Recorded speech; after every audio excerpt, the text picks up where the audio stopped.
Welcome back to AM Northwest. You know, social norms are changing in the era of the coronavirus health crisis.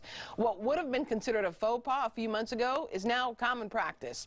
Here to help us navigate this new normal, we welcome etiquette expert Sharon Schweitzer. Good morning, Sharon. How are you? Good morning, Helen. I'm doing well. How are you doing? Good. Well, let's talk about some of these things because definitely things are changing. And let's talk about etiquette. So shaking hands is no longer a thing to do. No, it's not the thing to do. Here in the U.S., the handshake has historically been the way to greet people, either socially or in business. And now that we have the 6 foot or 2 meter social distancing rule, people can't walk up and shake hands like they normally do. So what people are doing are they're either nodding, sometimes they're bowing, sometimes they're waving.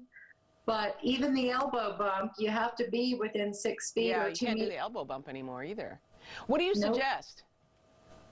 Well, what people can do is what they're comfortable with. Okay. So they can wave, they can say to people and be proactive and say, you know, I normally would shake your hand, but in light of what's happening right now, I'm not even going to offer to shake your hand. Maybe when this passes, we'll be able to do that again in the future, but not right now. Petting the dogs.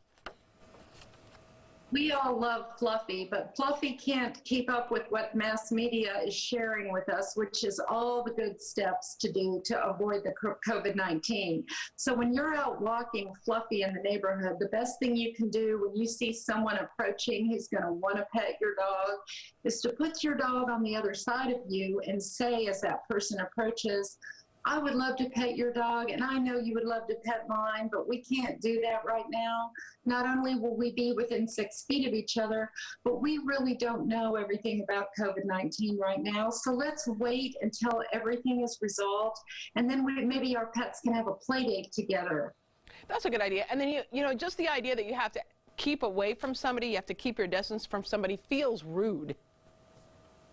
It does, and I think if we are proactive in being kind and letting people know that, you know, this is such an uncertain time, we really don't know everything yet, and as we know, the experts are changing things every day, sometimes every hour.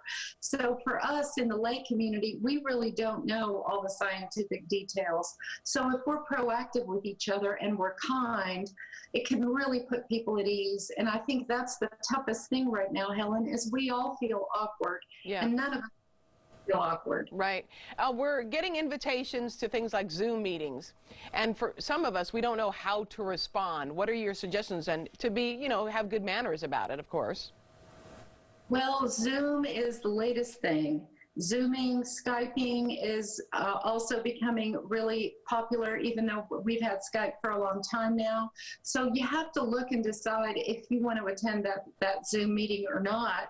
And then a lot of people are trying to decide, if I attend, I really like it whenever they give me a personal password or something that shows the meeting's protected and I'm not going to be Zoom bombed. Right. So what you want to do is really check those meetings out and see what the topic is. A lot of people are moving from weddings, christenings, and graduations to virtual events because they can't attend those great big events anymore, but they still want to celebrate with their loved ones. So Zoom is becoming extremely popular, or any kind of virtual celebration is becoming very popular.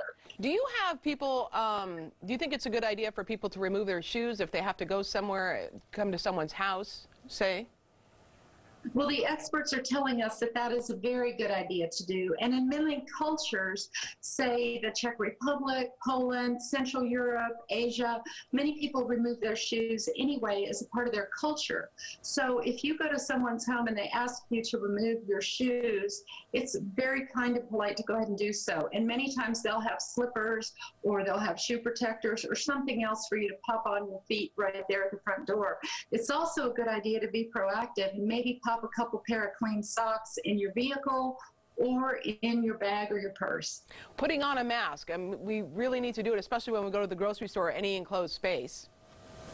Yes, it is a really good idea to wear a mask. In fact, I just received an email this morning from American Airlines saying that starting May 11th, they're going to require passengers who travel to wear a mask. I believe Delta and some of the other airlines are doing the same thing.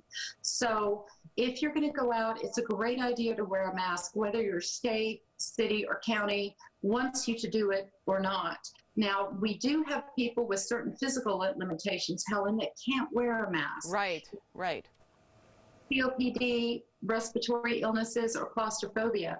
So before you correct someone else for not wearing a mask, as you and I both know, Helen, sometimes you can't tell if someone has a physical ailment. So we need to leave it up to authorities to correct other people, you know, who aren't wearing a mask. What are your thoughts on in-person meetings?